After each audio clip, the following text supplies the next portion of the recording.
In this video, I want to talk about using mind mapping for brainstorming. I thought about putting together a nice little presentation on it, but instead I thought it might be more educational to just go ahead and create a mind map and just brainstorm from scratch. So this is a program called MindMeister, which is my preferred mind mapping program, but the techniques I'm showing you will work on any mind mapping program. So I'm going to start off by creating a new mind map. And you notice we have a blank screen with kind of a central little box here, and I'm going to put in this box whatever my central idea is. So in this case, let's say it's going to be a fundraising event. So I want to create a fundraising event for my favorite charity, whatever it's going to be. So now there's a whole bunch of things I have to think about. So first off is going to be, what type of event am I looking for? So, for example, it could be a gala. It could be a concert. It could be a rally. Or it could be a summit, like something where we're gathering together. So there's lots of different types that could be done here.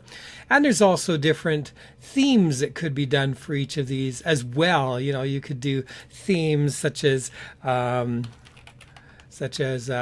pirates, or it could be like a 60s theme or something, or a 50s. I once went to a 50s dance for a fundraiser for a nonprofit that was great fun. So you can just come up with what these different themes are going to be to make these really fun.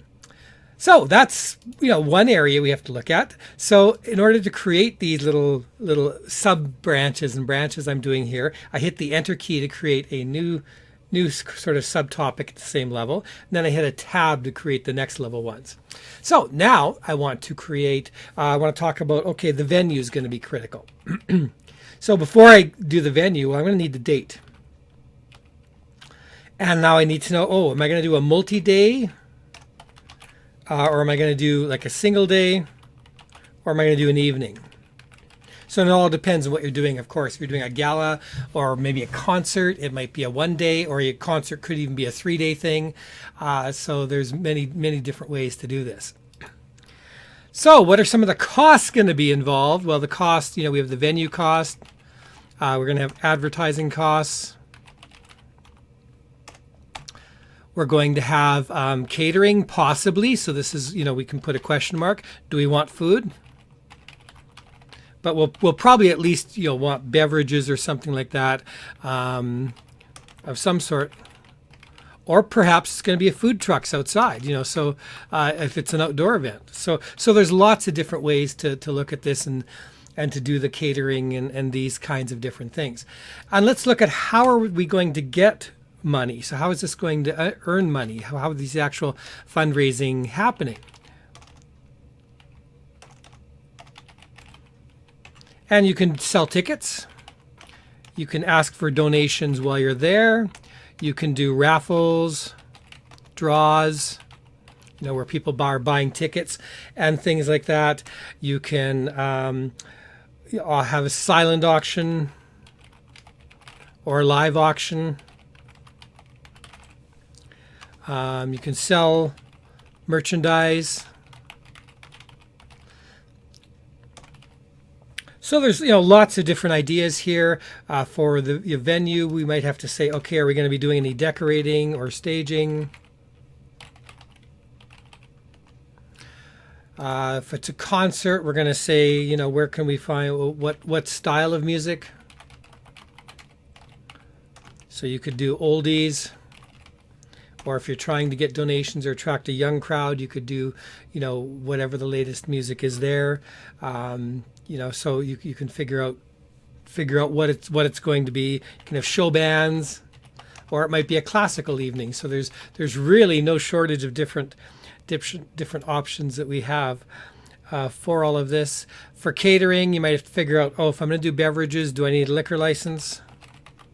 Or do I even want liquor at the event? Or am I worried about people acting like hooligans?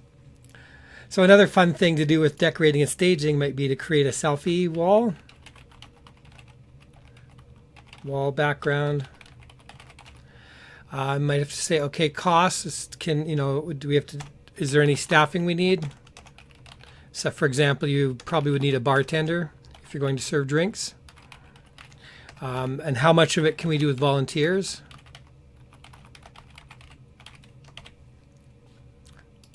Now, and these, of course, can be prettied up a bit if you want. So, for example, if you wanted to go get a picture for Gala, I can click here, click on picture, and I can go add image. And then I can upload an image if I've got, or I can browse the image library to see what's here, to see if there's anything that might fit. If there's nothing that works there, I can also check my images, like things I've already uploaded, to see if there's anything that might fit. If not, I can also go to the images and I can search Google for it. Oops, that's an upload. So go add image, use web image. Then you can decide, do I want to search Google, Icon Finder, or what? So here's a search for Gala. So if I wanted to put one of these pictures and put it up there, I can, keeping in mind that if this is fine for internal use, but if you're going to be putting images into a presentation or something, you got to be worried about copyright and those kinds of things as well. And again, you can, for example, if you say, well, the number one thing we have to do is the date, you can go to the icons and you can put in number 1 to turn that into the date that we have to figure this out. So lots of additions you can do. You can add links. You can add all sorts of things. You can share this with others. You can collaborate with others if you're going to bring volunteers in and help brainstorm. You can close and open these if you just want to focus. Well, right now, let's just talk about what type we're going to do. Let's just decide on whether we want a gala or a concert or a rally or a summit and what theme we want, because once we decide that, that will help us decide on what the best venue is, because a concert venue is quite different than a gala venue or a rally venue. So this way you can drill down and just focus on the part that's really important here. So as I said, my maps are great for brainstorming, for this kind of, deciding what you're going to do, gathering your information, and being able to drag and drop them under each other. You can also make connections, of course. So for example, the venue here is connected to this cost here. So we can make, connections like that. You can easily share this with other people online or print it off if you need to, or export it as different areas. There's a link to MindMeister down on the bottom if you want to check it out. Go ahead and check it out on the link. Thank you so much for listening. Please hit the like and subscribe button, because this helps other people find my work and my content, and it's a great free way to support me. Also, if you would like to sponsor videos like this in the future, check out my link, my sponsorship link below, and it will tell you how to do that. And consider joining my inner circle by supporting me on Patreon. Thanks so much for listening.